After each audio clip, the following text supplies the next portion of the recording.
1392년 조선을 개국한 태조 이성계는 7년 동안 왕위에 있다가 정종에게 양해하고 태종 8년 5월에 승하하였습니다. 조선은 세계에서 유행을 찾아보기 어려운 왕조였죠.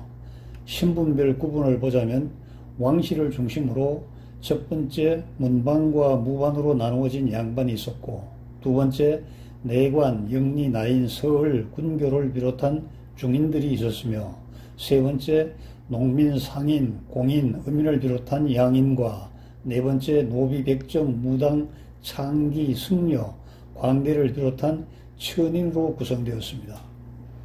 어느 사회나 이 정도의 신분 차별은 있었지만 그 분포도를 보자면 조선은 특이한 나라였습니다. 1%에서 3%에 달하는 양반들이 전권을 틀어쥐고 97%에 달하는 양반 이외의 계층을 통제하는 나라였죠. 양반들은 권력과 토지와 신분과 문자와 성과 이름을 가진 특수 계층이었습니다. 양반 이외 사람들은 권력, 토지, 신분, 문자는 물론이고 성과 이름조차 가질 수 없었습니다.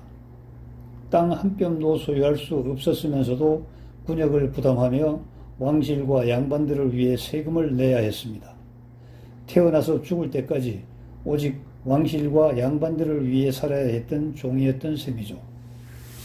제가 어릴 적에 마을에 어떤 노인분이 우리 집 대청마루에 걸터 앉아서 밥을 드신 후에 어르신요, 상놈은 양반에게 볼깃짝을 맞아도 싸지요 라고 말하는 것을 들었습니다.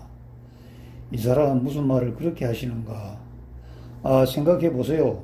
이름도 쓸 줄 모르지요. 자식을 낳아도 이름을 지을 줄도 모르지요. 그러니 양반에게 볼기를 맞아도 싸지요. 이 사람아, 이제 세상이 변했네. 학교에서 배우면 누구나 글을 쓸 수 있고 이름도 지을 수가 있는 세상 아닌가? 하긴 그래요.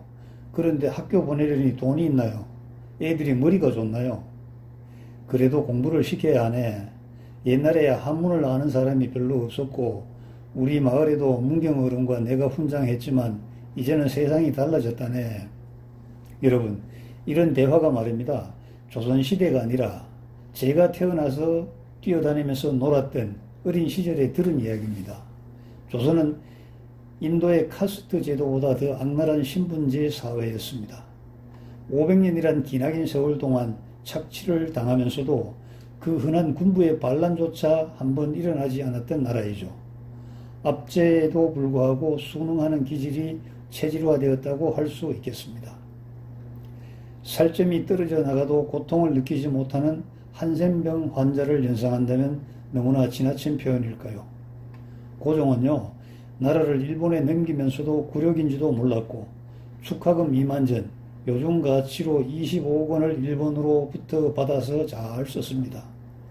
왕이 이 모양 이 꼴인데 신하인들 오죽하겠습니까? 조선 500년 27대 왕이 있었지만 백성들의 존경과 찬사를 받는 왕이 기껏해야 한두 명인 이유를 아시겠죠? 조선 왕조실록을 검색하여 본 결과 백성들의 삶을 걱정하는 왕은 거의 없었고 대신들은 더더욱 찾아보기 어려웠습니다. 오직 양반을 위해 태어나고 양반을 위해 살다가 죽어야 하는 운명의 멍에를 쥐고 살았던 백성들이었기에 누구도 관심을 보이지 않았습니다. 급기야 일본의 지배를 받게 되죠. 양반도 상민도 모두 일제의 종으로 전락하였습니다. 상민들이야 500년 동안 체질화된 종살이의 연속이었지만 양반들은 상민 위에 군림하면서 떵떵거리다가 일제 순사의 총칼 앞에 주눅이 들었으니 그 마음이 오죽하였겠습니까? 지금도요, 조선의 패망과 일제의 식민지가 무능한 왕 때문에 비롯되었다는 주장은 거의 없습니다. 을사오적이 나라를 팔아먹었다고 하지만 임금도 모르게 어떻게 나라를 팔아먹을 수가 있겠습니까? 그 뒤에는 무능하면서도 욕심이 많은 왕이 있었던 것이죠. 궁녀들의 가마를 타고 궁녀로 변장하여 러시아 공사관으로 도망갔던 고종을 상상해 보셨습니까? 툭하면 외국 공사관으로 가겠다고 해서 어떤 공사는 본국에 보고하기를 조선의 고종은 담을 넘어서라도 들어올 위인이라고 했다지요. 토착 왜군이 치밀이니 어쩌니 그토록 물고 늘어지는 인간들도 왕의 무능을 질타하지 않는 이유가 무엇인지 궁금합니다. 본관이 혹시 전주이기 때문입니까? 일본 낭인들에게 참살당했다는 이유 하나만으로 명성황후라는 이름을 붙이고 뮤지컬을 비롯한 문화적 수단으로 찬양하는 것은 정신이 나가도 한참 나간 짓이라고 생각합니다. 이모군란 때 도망가서 만난 무당을 진령군이라는 이름을 붙여서 왕궁에서 살게 하고 국가의 대소사를 무당의 말대로 하였던 왕비에게 황후라는 이름은 가당치도 않은 것이 분명합니다. 백성들은 굶주리고 군인들 녹봉도 주지 못하면서 용왕에게 빈다며 매일 백미백성으로 밥을 지어 한강에 풀었으며 금강산 1만 2천 봉에 쌀 한 섬과 비단 한 필씩을 바쳤던 무지막지한 왕비에게 명성 황후라니요. 이렇게 도무지 희망의 빛을 찾을 수 없을 때 희한한 일이 벌어졌습니다. 미국을 주도로 한 연합군이 2차 세계대전을 일으킨 일본과 독일을 격파함으로써 그들의 압제를 받고 있던 많은 나라들이 독립을 하게 된 것입니다. 우리나라도 그 덕분에 독립을 하였습니다. 전혀 예상치도 못한 독립이었고 굳이 따지자면 역사의 횡재라고 할 수가 있겠습니다. 미국의 선물은 자유와 민주, 자본주의 시장경제였고 기독교 정신을 근간으로 하는 헌법이었습니다. 우리에게는 도무지 생소한 것이었습니다. 무슨 뚱딴지 같은 소린가. 하지 중장이 여론조사를 해보니까 국민의 84%가 공산주의를 원한다고 했습니다. 하지는 철군하면서 이승만에게 함께 미국으로 가자고 졸랐습니다. 친구인 이승만을 그냥 둔다면 반드시 공산주의자들에게 죽임을 당한다고 생각하였던 것이죠. 미군이 돌아간 이후 1년 만에 김일성이 천일에 와서 3년 반 동안의 전쟁을 치르고 국토는 황폐되고 민생은 도탄 그 자체였던 것이죠. 그들이 공산주의가 뭔지 알아서 원한 것이 아니라 500년 동안 한 뼘의 땅도 소유하지 못했던 절대다수의 국민들이었기에 무언가를 골고루 나누어 갖는다는 선동에 홀딱 넘어가 버린 것입니다. 다산 정약용이 강진에 유배 갔을 때 호남 평야의 임자를 분석해 보았습니다. 인구의 5%밖에 안 되는 지주가 토지의 75%를 독점하였으며 자작농은 25% 정도였고 소작농이 70%나 되었습니다.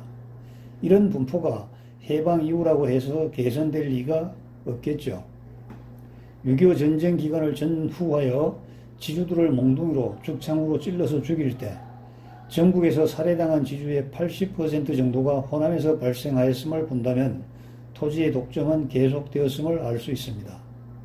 백성은 가난을 근심하는 것이 아니라 균등하지 못함을 근심한다는 사실을 통치자들이 명심하지 않는다면 반드시 애군과 환란을 당하게 된다는 대학의 교훈을 잊은 결과 세월이 흐르자 거대한 역사의 반격을 받게 된 것입니다.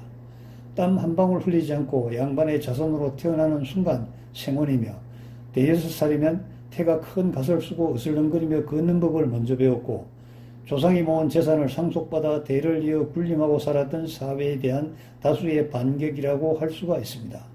자유니 민주니 도무지 이해가 안 되는 것이죠. 선행학습이 전혀 없는데 제도만 들여다놓으니 혼란은 잔영한 이치죠. 자유는 제멋대로이고 민주는 우리끼리라는 패거리 의식으로 변하였습니다. 한때는 양복을 입고 갓을 쓰고 다니는 우스꽝스러운 미국식 민주주의를 배격하고 한국식 민주주의를 하자고 했죠. 웃기는 짬뽕입니다. 민주주의를 모르는데 한국식 민주주의가 어디 있습니까? 아무튼 이런 과정을 겪으면서 지각 변동이 일어났습니다. 상민이라고 차별을 받던 사람들이 자본주의 시장경제의 기류를 타고 돈을 벌게 된 것이죠. 돈을 손에 쥐니 세상이 달리 보이게 되었습니다. 공맹을 입에 달면서 위선을 떨었던 양반들은 자본주의 시장경제에서 뒤처지는 낙오자가 되었습니다. 돈이 세상을 지배하기 시작한 것이죠. 돈을 가진 사람들이 세상의 주인으로 오르게 된 것입니다. 그들에 의해서 세상이 움직여졌습니다. 돈을 가진 사람들은 돈을 더 가지기 위해 돈을 위해서라면 편법이나 악행을 서슴지 않았습니다. 이른바 뒷돈, 와이로가 없으면 되는 일이 없었습니다. 신성해야 할 학교에서 촌지봉투가 없어진 지가 언제일까요? 필자의 기억에는 10년 정도 된 것 같습니다. 학교에 촌지봉투와 같은 불법적 관행에 반대하여 일어난 것이 전교조 아닙니까? 물론 전교조는 다른 사상의 지배를 받고 움직여온 조직 출발으로 밝혀지고 있지만 그 출발은 국민들에게 신선한 감동을 주었다는 사실은 부인할 수 없습니다. 저도 고등학교 때 학도 혹단장의 사전 내락을 받고 기다렸지만 당일날 다른 학생에게 임명장이 주어지는 것을 물끄러미 바라만 보았습니다. 3학년 담임 선생은요, 학생들에게 거둔 공금을 자기에게 달라고 무척이나 다그쳤습니다. 다른 학생들을 집에 보내 저를 호출하여 할머니가 깜짝 놀라서 가슴이 두근두근 하였다고 합니다. 서울 강남에 있는 초등학교에 아이를 전학시킨 교회 목사님 사모님이 흥분해서 치를 떨었습니다. 학교에 오라고 해서 가보니까 담임선생이 서랍을 반쯤 열어놓고 말을 하는데 거기 촌지라고 적힌 봉투가 있더라는 것입니다. 미국에서는 고발이요 자격 박탈감이라면서 울분을 토했습니다. 제가 오산리 기도원에 갔는데 어떤 목사가 설교를 하는데 헌금 봉투를 들고 흔들면서 설교를 하는 것이죠. 스크린에 커다랗게 헌금 봉투가 비치게 하고서 말입니다. 이거 제 도둑놈들 아닌가요? 다른 선택의 여지가 없는 곳에서 돈을 우려내는 수법이 가히 신의 경지에 올랐습니다. 이런 목사들 때문에, 목사도 아니고 목사놈들이라고 해 속이 시원하겠습니다. 이단이 생겼고 이런 교사 때문에 전교조가 생겼는데 세월이 흐르니까 이단이 종교계의 주인처럼 행세하고 전교조가 아이들의 사상체계를 완전히 장악해버렸습니다. 안타까운 일이 아닐 수가 없습니다. 고려 최씨 무인정권 시대의 인물이었던 이규보는 번번이 과거에 낙방하여 시름에 젖어 있었습니다. 나는 있는데 개구리가 없어서 하니로다.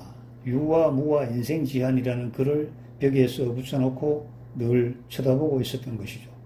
나는 모든 학식과 등방을 갖추었는데 조정에 출사하기 위해서는 와이로가 필요한데 가세가 빈곤하여 어쩔 수가 없다는 자조와 한탄이었습니다.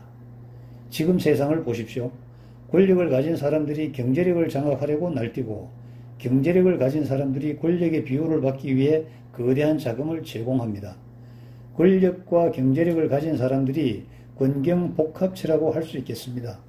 이 두 부류의 인간들이 공생공존 번영하기 위해 야합을 하니까 대다수 국민들은 꼼짝없이 당하는 것입니다.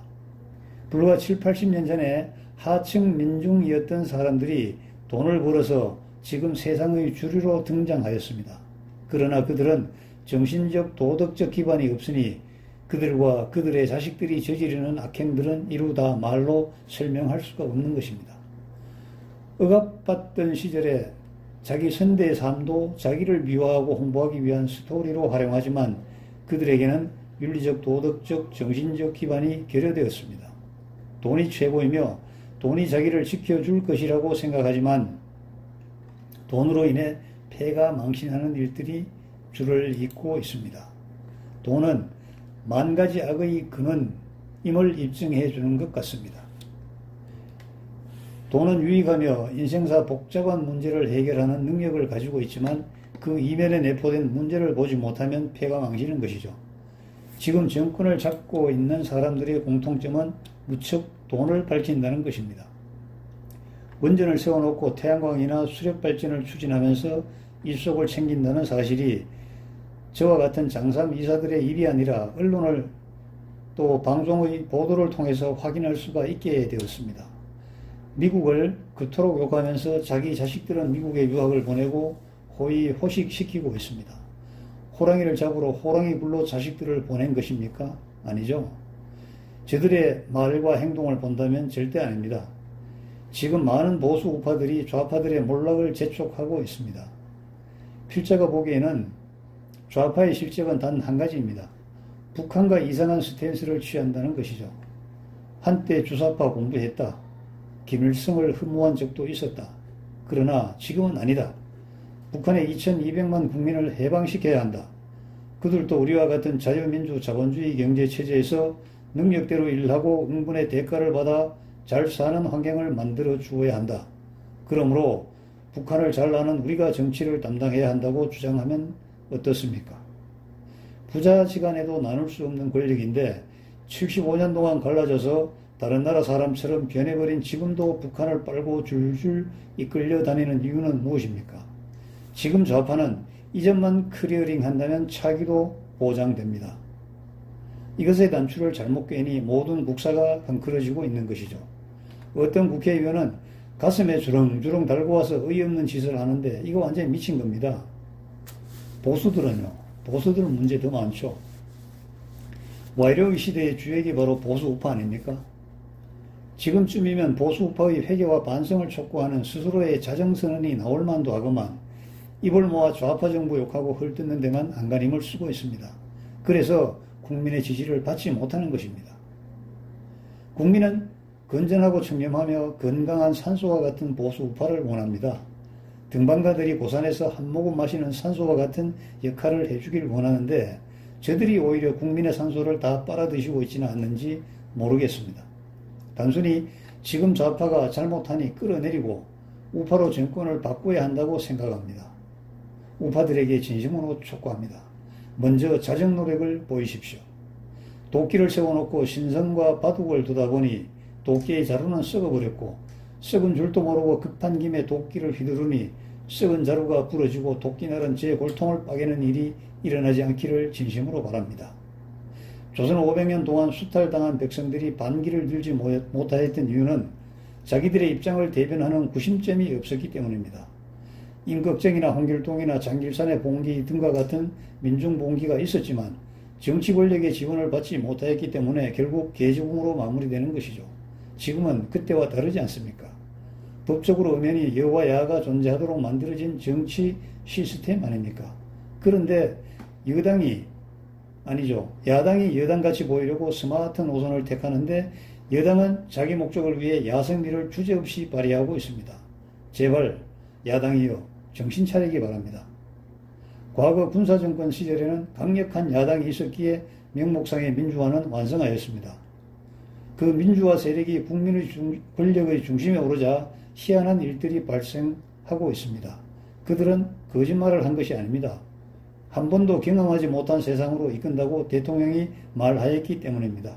다만 수일기가 늦은 멍청이 야당이 무슨 말인지도 모르고 눈만 멀뚱멀뚱하고 위장보수가 대표를 맡아서 어물쩍거리는 사이에 루비콘 강을 건너고 있습니다. 건너간 다음에는 다리를 부셔버릴 겁니다. 부신 다리를 다시 건설할 수 있을까요? 지금 배수의 진을 치는 것이 어떻습니까? 살아서 또 한 번 국회의원 해먹으려고 꼼수만 부리지 말고 말입니다. 감사합니다.